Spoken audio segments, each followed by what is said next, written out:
Los griegos asistían a ceremonias religiosas celebradas en honor a sus dioses. Así lo acostumbraban en las ciudades que había regadas por los valles en la región del Ática. En la antigua Grecia, donde cada una de ellas tenía sus propios dioses, templos, dialecto, mitos y leyendas.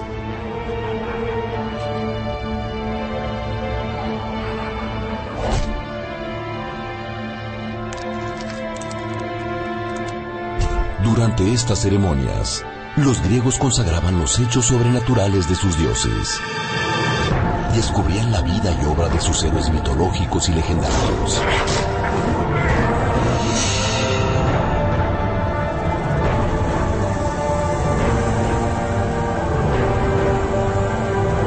Y al mismo tiempo, el significado de la vida y la muerte. Eran viejas historias con moralejas y enseñanzas espirituales entrelazadas, que aprovechaban para enseñar los principios sobre la lealtad a los dioses, a la familia o al gobierno. Dionisio era el dios del vino y de la vegetación. Les había enseñado a cultivar la uva y transformarla en vino. Era bueno y amable con quienes lo honraban, pero podía ser terrible para quien lo despreciara o se burlara de los rituales.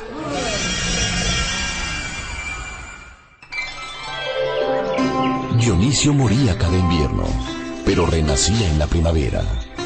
Para sus adeptos, este renacimiento acompañaba tanto la renovación de los frutos de la tierra, como de alguna manera, una posible resurrección. El festival más importante en Atenas era el de las grandes Dionisíacas, que duraba 5 días seguidos y se celebraba cada primavera y cada invierno. Estos rituales se llevaban a cabo antes de que existiera el teatro. En el año 534 antes de nuestra era, Pisístrato era el jefe de gobierno en la ciudad de Atenas. Él buscó la manera de que llegara más gente de los alrededores a celebrar las grandes Dionisíacas.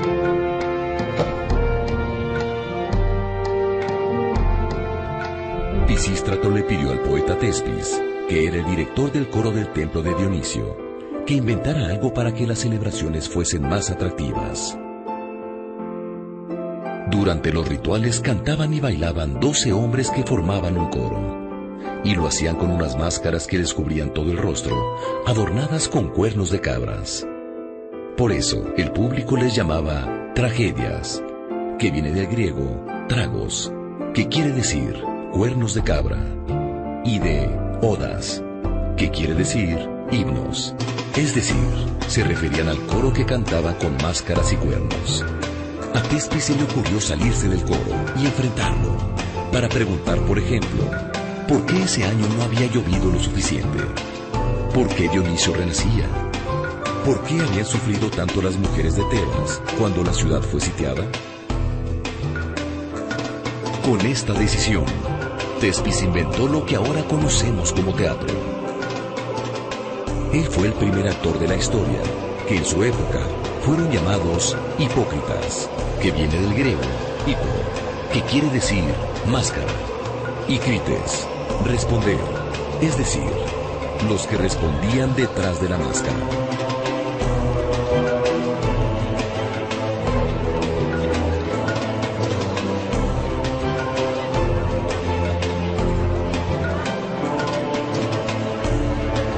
El enfrentamiento del hipócrita con el coro creaba un diálogo que le gustó mucho al público, pues con esto se creaba un mayor interés por las historias que se contaban. A partir de entonces, se decidió que en cada festival se organizaran concursos entre los poetas para que escribieran sus historias y las pusieran en escena. Así nació la tragedia griega.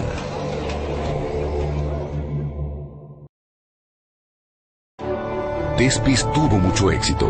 Los vecinos de Atenas llegaban en la primavera y el invierno para ver las obras de teatro que se presentaban en las grandes Dionisíacas. También llegaban los poetas de todos lados, con sus obras recién escritas, listas para concursar. Tragedia viene de tragos, que quiere decir cuernos de cabra, y odas, que significa cantos o himnos. Se llamaron tragedias, porque así se disfrazaban los que formaban el coro para cantar y bailar frente al público. Las primeras tragedias consistían en los cantos de este coro, que representaba muchas veces al pueblo, a los consejeros o a las mujeres de alguna ciudad arrasada, como Tebas y Troya. Otras veces representaban a deidades como las furias o las suplicantes. El coro estaba formado por 12 hombres que cantaban y narraban alguna historia, mientras eran enfrentados por un actor o hipócrita, que representaba a otro de los dioses o de los héroes mitológicos y legendarios, vivos o muertos, que se atrevían a discutir con el coro. Al compartir el sufrimiento que veía en escena, el público podía desahogarse en una especie de purga de emociones, viendo cómo sus dioses y héroes sufrían más que nadie. Ellos se podían sentir un poco aliviados. A través del sufrimiento desmedido de sus héroes, el público conocía el sentido de la vida en su condición excepcional y comprendía que, tarde o temprano, la vida termina con la muerte. Había nacido la tragedia, y con ella la catarsis o purga espiritual, con la que el público se desahogaba. Este fue, en pocas palabras, el origen de la tragedia.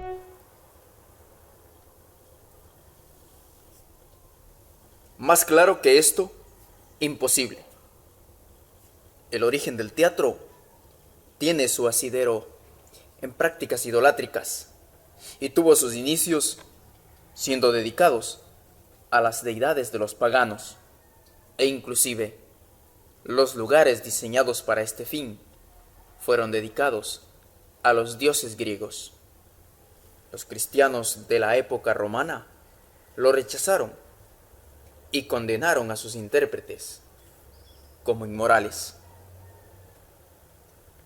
La palabra de Dios es clara con respecto a las prácticas idolátricas. No podemos hablar más nítido de lo que nos dice esta declaración que acabamos de observar. En Levítico 18:3 nos declara: ustedes no harán como hacen en la tierra de Egipto, en la cual moraron, ni harán como hacen en la tierra de Canaán, a donde yo los llevo. No andarán en los estatutos de ellos. Y Deuteronomio capítulo 12, versículo 30 al 32 nos dice: cuídate de no caer en una trampa imitándolas, después que hayan sido destruidas delante de ti, y de no buscar sus dioses, diciendo: ¿cómo servían estas naciones a sus dioses para que también yo haga lo mismo? No procederás así con el Señor tu Dios, porque toda acción abominable que el Señor odia, ellos la han hecho en honor a sus dioses. Cuidarás de hacer todo lo que te mando.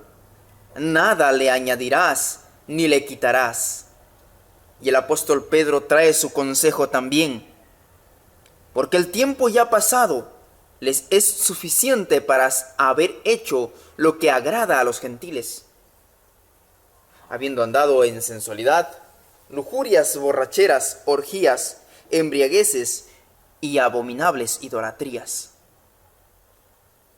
Es claro que nuestro Padre Celestial nunca estará de acuerdo con la idolatría en cualquiera de sus formas. Él las condenó. Por tanto, dice el apóstol Pablo: no sean partícipes con ellos, porque antes ustedes eran tinieblas, pero ahora son luz en el Señor.